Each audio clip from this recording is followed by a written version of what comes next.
Swear to God, I was given this question. Okay, no, for both of you. All these questions come from society. Would you agree to a two-state solution, but on the Israeli side there are no Arabs at all? No, Okay, why? because I don't think that's a good solution. Okay, why? Because there are always going to be Arabs both sides, and we have to learn to live together and not. What she said. Never disagree with the wife. Be smart. היית מסכים לשתי מדינות, לשתי עמים, אבל אין ערבים בישראל? לצערנו אין הרבה ברירות, כנראה שיש שתי מדינות לשני עמים, אבל לא, גבול, סגור, תודה רבה, אנחנו בשטח שלנו, הם בשטח שלהם, רוצים לבוא לפה עם דרכון, כמו שאנחנו הולכים למדינות אחרות. לא, אבל השאלה זה קצת אחרת, זה כל ערבי ישראל שיש להם דרכון ישראלי, ערבי ישראל שהם אזרחים בישראל, שיקחו עליהם את החובות שיש לכל האזרחים פה, תודה רבה, יש להם תעודת זהות. מי שלא מוכן לקחת על עצמו את החובות, לא יקבל גם את הזכויות פה. זה כולל צבא ואני מניח? כולל הכל, בין אם זה צבא לבין אם זה שירות לאומי, הכל. מי שלא לוקח יהודים וערבים חלק, תודה רבה, מבחינתי לא שם. את היית מסכימה לפתרון של שתי מדינות לשתי עמים, אבל במדינה יהודית אין ערבים בכלל. אז איך זה שני עמים אלה? כאילו שהפלסטין יהיה רק לפלסטינים וישראל יהיה רק ליהודים. זה לא ריאלי. זה לא ריאלי. לא, ממש. למה?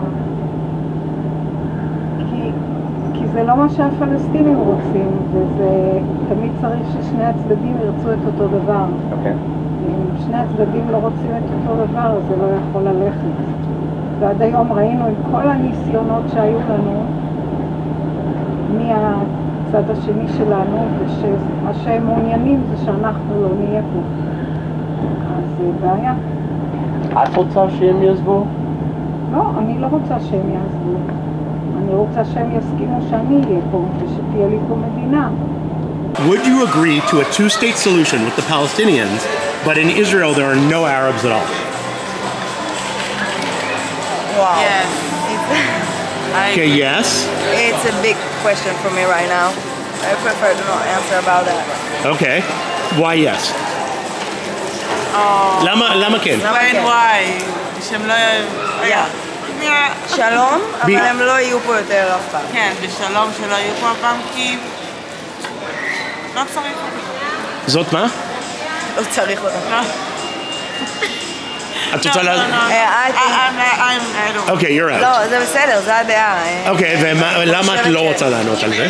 כי אני חושבת שבעולם מתוקן הייתי רוצה שלום, ובעולם מתוקן הייתי רוצה שהם יהיו חלק ממקומות שקדושים להם פה, ושהם צריכים אותם פה כמו שאנחנו צריכים אותם כאן.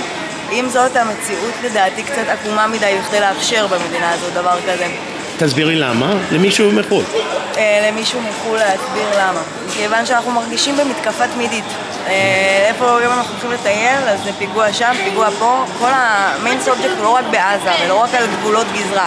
זה כאן, בתוכנו, וברגע שהם גרים כאן, אז הם גם יוצאים ומפגעים בנו, רק מעצם היותנו יהודים. ועל כן אני...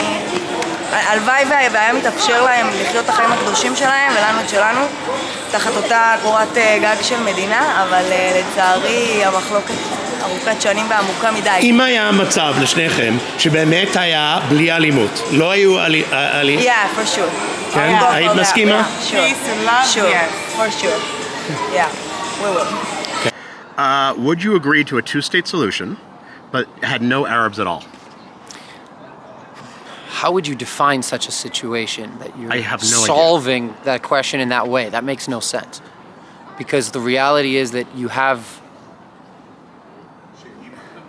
That's kind of a non sequitur. I don't really understand how that question would even manifest. Let's maybe clarify it a little bit. Let's clarify. Yeah. First of all, would you agree to a two-state solution? That's Again, okay. That's a yes or no. That's a separate question. Yeah, absolutely. Depending on the situation, of course. Okay. Yeah. So, but the question comes with this, condition that there's no Arabs at all. No, with no explanation how that could be done. Within one or two of those states, are you referring to? Meaning Israel. Division between the two of them. So in the Palestinian state, in the West Bank and Gaza, I'm guessing, it would be only Arabs, and in the Jewish state of Israel, there'd be only Jews. That just doesn't work. It would never work, and I don't believe that a process like that should ever occur. Insofar as that to push two populations to move in a forced way never has ever successfully worked, I think, in history, with those two groups continuing to discuss afterwards. It just leaves a forever lasting trauma on both peoples that we already feel the remnants of that following 48, whichever way you want to look at the story. And so such a solution is a kind of a non sequitur, and I don't think it would ever work. So no, I think that that's just a bad idea. Now, why do you have a duck on your head? Because why not? The world is plenty dark and scary enough without adding a duck, so if I can share a smile with someone, then the duck did its job. I swear to God, this is the question, not my question. Would you agree to a two-state solution, but Israel would have no Arabs at all? No. Why? I think. It's a hard question. First of all, do you agree to a two-state solution? Not sure about that. Okay. Why? Why not? Why not? Why not? Because the fact that you need two states is... The fact that you need a Palestinian state, independent state, with all the authorities, it's a kind of phrase, something that you should be afraid of. I mean, the Jews and the Israelis after October 7th. October 7th. Okay. So if there was a two-state solution, would you agree if the condition was no Arabs could remain in the state? No, I think one of the most interesting things in Israel is that we are kind of coexisting here. So the Arabs and the Jews together. There's a psh from the side, meaning they're impressed with his answer. No, but let's be real. I mean, our Arabs are citizens of this country, same as I. So I don't see reason why to tell them go away or go to your state. They can do it even today. Every Arab who don't want to be a citizen of Israel can go to Jordan, to go to Egypt. If they're staying here, probably... I don't think it's that easy, but still. It's more easy than me, let's say like that. So they decide to stay here, and most of them even contributing to this country. So let's be part of this country. It's a good thing. We have all people, all kinds of people. So. היית מסכים לשתי מדינות, לשתי עמים, אבל בצד הישראלי אין ערבים בכלל. אני חושב שזה... עקרונית כן, אבל צריך לייצר יותר אמון בין העמים, כאילו שקודם יהיה אמון וכבוד ואחווה, ואז אפשר ללכת לצעד כזה שהוא באמת שתי מדינות לשתי העמים והפרדה בין שני העמים לגמרי. אני מסכימה. אז זאת אומרת שהשכנים שלך, רגע, מי רעננה? את רעננה? אני רעננה. איפה זה קיבוץ? מעברות זה בעמק חפר. זה גם, באזור הכי צר במדינה. אז זאת אומרת שכל השכנים הערבים, כאילו מהטירה נגיד, זה לא בדיוק באזור, הם צריכים מה קורה איתם?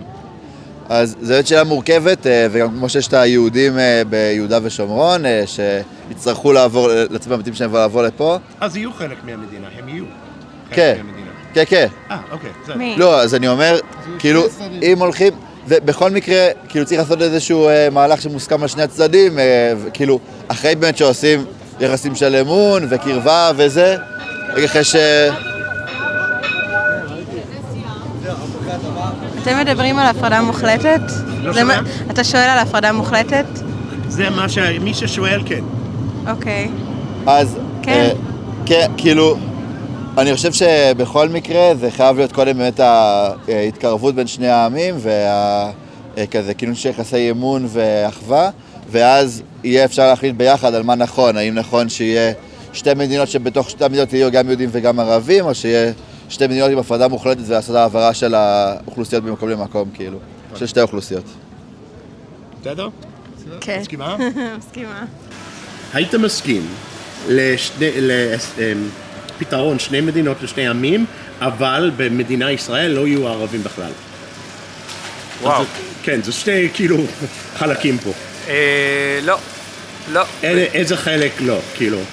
אני אסביר. אני חושב שהנושא של שתי מדינות לשני עמים זה משהו, החלאה שהיא לא יכולה להתקיים.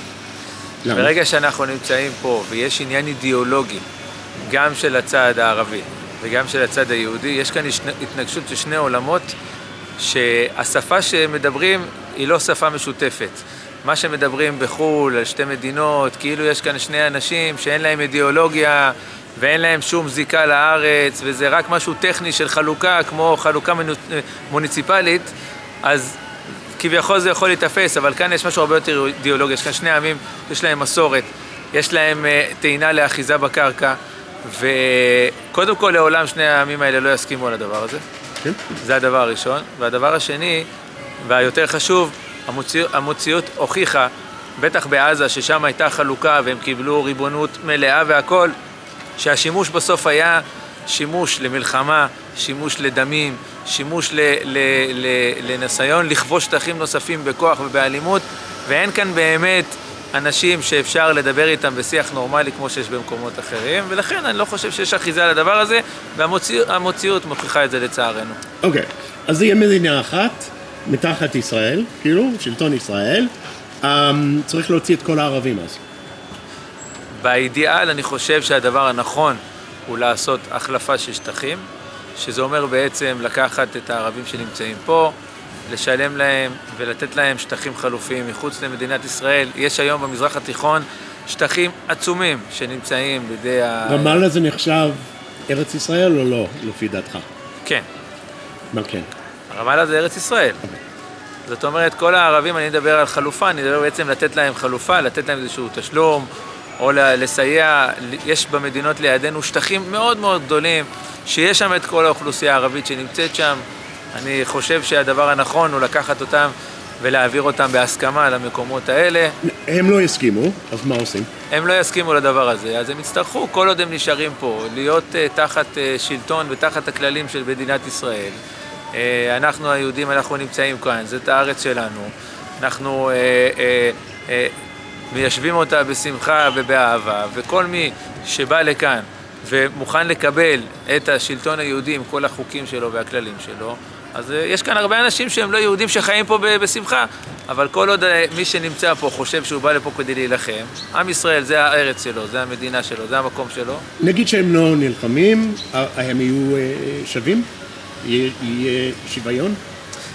כל עוד הם יחיו איתנו כאן בשלום, ובצורה שהיא בעצם שותפה לחברה הישראלית והכל, יהיה להם איזשהו שוויון מסוים בזכויות. עוד פעם, עדיין המדינה הזאת זאת המדינה היחידה של העם היהודי, ולכן הרוב היהודי חייב להישאר פה, והחוקים יקבעו על פי העומדן של היהודים. אם הם רוצים להישאר פה חלקם, ולהסכים לכללים האלה ולחיות פה בצורה שבאמת יהיו הטרוגנים, והם באמת יהיו כאן חלק מהחברה הישראלית, אז יכול להיות שהם יקבלו זכויות, שהזכויות האלה לא ייפלו מאנשים אחרים שנמצאים פה, כמו שהם מקבלים היום, מי שיש לו תעודת זהות כחולה, ביטוח לאומי, מקבלים הכל.